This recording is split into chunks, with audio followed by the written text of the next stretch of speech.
നമസ്കാരം, 140 ന്യൂസിലേക്ക് സ്വാഗതം. പത്തനംതിട്ട, കോട്ടയം, ഇടുക്കി ജില്ലകളിൽ ഉരുൾപൊട്ടൽ, 3 മരണം.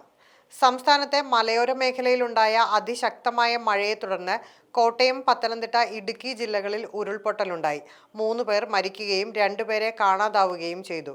ഇടുക്കിയിലും കോട്ടയത്തുമാണ് മരണമുണ്ടായത്. കോട്ടയം ജില്ലയിൽ കിഴക്കൻ പ്രദേശങ്ങളിൽ പലയിടത്തും ഉരുൾപൊട്ടലുണ്ടായി.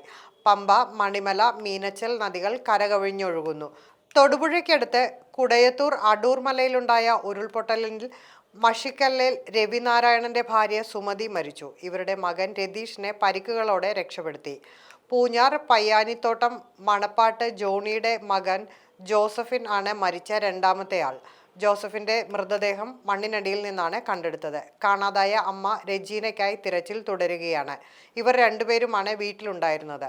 വാഗമൺ കോലാഹലമേട്ടിൽ ലീലാമണിയുടെ വീടിന് മുകളിലേക്കുണ്ടായ മണ്ണിടിച്ചിൽ ബന്ധുവായ വൈക്കം സ്വദേശി പ്രഭാകരൻ നായർ മരിച്ചു.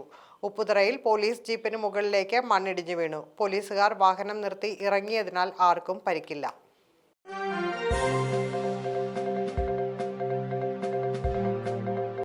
ശക്തമായ മഴയിൽ പൊന്മുടിയിൽ മണ്ണിടിച്ചിൽ, ഗതാഗതം തടസ്സപ്പെട്ടു.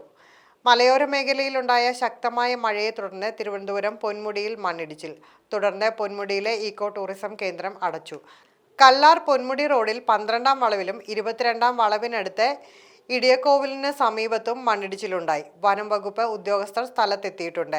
ഇന്ന് പുലർച്ചെയാകാം മണ്ണിടിച്ചിൽ ഉണ്ടായതെന്നാണ് അനുമാനം. പ്രദേശത്തെ ഗതാഗതം തടസ്സപ്പെട്ടിരിക്കുകയാണ്. വിതുരയിൽ നിന്നും ഫയർഫോഴ്സ് പുറപ്പെട്ടിട്ടുണ്ട്. നെല്ലിയാമ്പതിയും അടച്ചതായി അധികൃതർ അറിയിച്ചു. ഇന്ന് നാളെയും വിനോദസഞ്ചാരികൾക്ക് വിലക്ക് ഏർപ്പെടുത്തിയിരിക്കുകയാണ്. മണ്ണിടിച്ചിൽ സാധ്യത കണക്കിലെടുത്താണ് നടപടി. കനത്ത മഴയെ തുടർന്ന് കൊല്ലം ജില്ലയിലെ കുമ്പാവുരുട്ടി വെള്ളച്ചാട്ടം അടച്ചു. ഇവിടേക്ക് സഞ്ചാരികൾക്ക് പ്രവേശനം ഉണ്ടാകില്ലെന്ന് അധികൃതർ അറിയിച്ചു. ഇറാന് വലിയ വേതനം നൽകാൻ ഇസ്രയേലും യുഎസും. ആർട്ടിഫിഷ്യൽ ഇന്റലിജൻസ് മേഖലയിലെ ആശങ്കയ്ക്കിടെ ഇറാനിലെ ഊർജ്ജ കേന്ദ്രങ്ങളിൽ സംയുക്ത ആക്രമണം നടത്താൻ ഇസ്രയേൽ യുഎസ് സംയുക്ത നീക്കം. ഇറാനെ കീഴടങ്ങാൻ പ്രേരിപ്പിക്കുന്ന തരത്തിൽ ദിവസങ്ങളോളം നീണ്ടു നിൽക്കുന്ന കനത്ത ആക്രമണത്തിന് യുഎസ് പ്രസിഡന്റ് ഡൊണാൾഡ് ട്രംപ് ഉത്തരവിട്ടതായി വിവരം. തിങ്കളാഴ്ച ഓഹരി വിപണികൾ അടക്കം തുറക്കുന്നതിനു മുൻപ് ആക്രമണം പൂർത്തിയാക്കാനാണ് ഇരു രാജ്യങ്ങളും ഉദ്ദേശിക്കുന്നത്. ഇറാൻ ആക്രമണത്തിന്റെ ആഘാതം വിപണികളിലേക്ക് പടരാതിരിക്കാനുള്ള നീക്കത്തിന്റെ ഭാഗമായാണിത്. കഴിഞ്ഞ ദിവസം ക്യാമ്പ് ഡേവിസിൽ നടന്ന അടിയന്തര മന്ത്രിസഭാ യോഗത്തിൽ ഇക്കാര്യത്തിൽ ചർച്ച നടന്നിരുന്നു. ട്രംപിനെ കണ്ട് ഇസ്രായേൽ പ്രധാനമന്ത്രി ബെന്യാമിൻ നെതന്യാഹു മടങ്ങിയതിന് തൊട്ടു പിന്നാലെയാണ് പുതിയ നീക്കങ്ങളെന്നതും ശ്രദ്ധേയം. സ്പെയിനിന് തലവേദനയായി മൊറോക്കോയിൽ നിന്ന് അഭയാർത്ഥി പ്രവാഹം.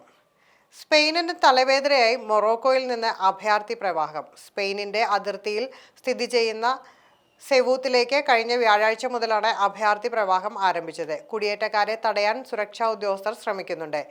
കഴിഞ്ഞ 24 മണിക്കൂറിനിടെ 61,000 പേര് സെവൂത്തയിലേക്ക് കടന്നിട്ടുണ്ടെന്ന് സെവൂത്ത പ്രാദേശിക ഭരണകൂടത്തിന്റെ പ്രസിഡന്റ് ഹ്വാൻ ജീസസ് വിവാസ് പറഞ്ഞു. 41 കുടിയേറ്റക്കാർ മരിച്ചതായും സെവൂത്ത ഭരണകൂടം റിപ്പോർട്ട് ചെയ്യുന്നു. മരിച്ചവരിൽ ഏതാനും പേർ മുങ്ങി മരിച്ചതാണെന്നും മറ്റുള്ളവർ മൊറോക്കോ ചെക്ക് പോസ്റ്റിന് സമീപത്തുള്ള താരാജൽ അതിർത്തിയിലെ തിരക്കിലും തിക്കിലും പെട്ട് മരിച്ചതാണെന്നും സിവിൽ ഗാർഡ് ഓഫീസേഴ്സ് എന്ന സംഘടനയുടെ പ്രതിനിധി അറിയിച്ചു. ഇന്ത്യയുടെ കായിക ചരിത്രത്തിൽ പുതിയൊരു അധ്യായം. ഇന്ത്യക്ക് ഡെക്കാത്തലോൺ വെങ്കലം. 2026 കോമൺവെൽത്ത് ഗെയിംസിൽ ഇന്ത്യയുടെ കായിക ചരിത്രത്തിൽ പുതിയൊരു അധ്യായം എഴുതി ചേർത്തുകൊണ്ടാണ് തേജസ്വിൻ ശങ്കർ ഡെക്കാത്തലോണിൽ വെങ്കല മെഡൽ കരസ്ഥമാക്കിയിരിക്കുന്നത്. ഈ വിഭാഗത്തിൽ കോമൺവെൽത്ത് ഗെയിംസിൽ മെഡൽ നേടുന്ന ആദ്യ ഇന്ത്യൻ താരമെന്ന നേട്ടവും ഇതോടെ ഈ 27-കാരൻ സ്വന്തമാക്കി. കോമൺവെൽത്ത് ഗെയിംസിൽ തേജസ്വിൻ നേടുന്ന രണ്ടാമത്തെ മെഡലാണിത്. എസ് ശ്രീജിത്തിന് DGP-ആയി സ്ഥാനക്കയറ്റം. ജയിൽ മേധാവി എസ് ശ്രീജിത്ത് ഇനി DGP. ഇത് സംബന്ധിച്ച ഉത്തരവിൽ മുഖ്യമന്ത്രി VD സതീശൻ ഒപ്പുവെച്ചു. യോഗേഷ് ഗുപ്തയെ ബവ്കോ MD-ആക്കാനും തീരുമാനിച്ചിട്ടുണ്ട്. ബൽറാം കുമാർ ഉപാധ്യായ ഫയർഫോഴ്സ് മേധാവി ആകും. DGP റാങ്കിലുള്ള ഫയർഫോഴ്സ് മേധാവി നിതിൻ അഗർവാൾ വിരമിച്ച ഒഴിവിലേക്ക് തൊട്ടടുത്ത ADGP-ക്കാണ് പ്രമോഷൻ ലഭിക്കുക. സുരേഷ് രാജ് പുരോഹിത് ആണ് അടുത്ത മുതിർന്ന ഉദ്യോഗസ്ഥൻ. എന്നാൽ അദ്ദേഹം നിലവിൽ കേന്ദ്ര ഡെപ്യൂട്ടേഷനിലാണ്.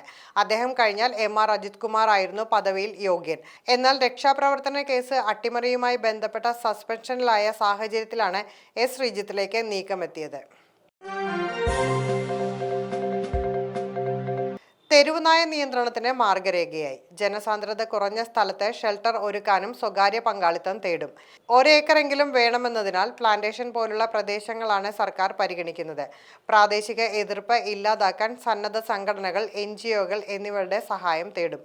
ജനങ്ങൾക്ക് ബുദ്ധിമുട്ടില്ലാത്ത വിധം ഇത്തരം കേന്ദ്രങ്ങളും നായകളെ വന്ധ്യകരിക്കുന്നതിന് ABC കേന്ദ്രങ്ങളും പ്രവർത്തിപ്പിക്കാനാണ് ശ്രമം. ഇതിനായി വിരമിച്ചവരോടൊപ്പം സ്വകാര്യ മേഖലകളിലെ വെറ്റിനറി ഡോക്ടർമാരെയും പരിഗണിക്കും.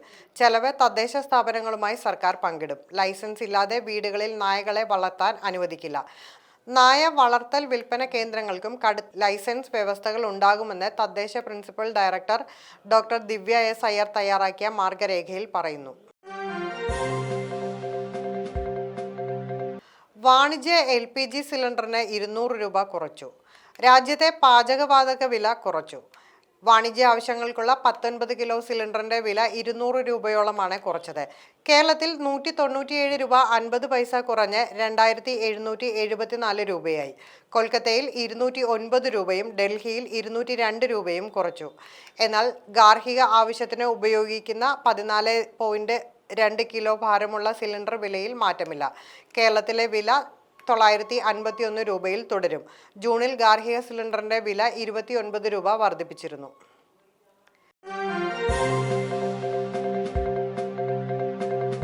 BJP കൗൺസിലർ സുഗതന്റെ അവധി അപേക്ഷയിൽ തദ്ദേശ വകുപ്പിനെ രൂക്ഷമായി വിമർശിച്ച് ശബരിനാഥൻ.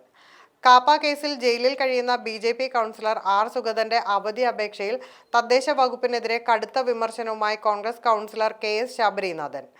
എല്ലാ നിയമവും ലംഘിച്ചാണ് R. സുഗതന് വേണ്ടി വകുപ്പ് ഉത്തരവിറക്കിയതെന്ന് ശബരിനാഥൻ ഫേസ്ബുക്കിൽ എഴുതിയ കുറിപ്പിൽ പറയുന്നു.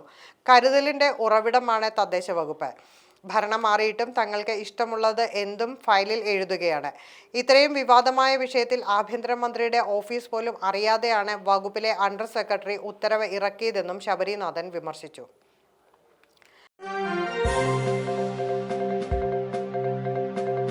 നീണ്ടകരയിൽ വള്ളം മറിഞ്ഞുണ്ടായ അപകടത്തിൽ മരണം 2.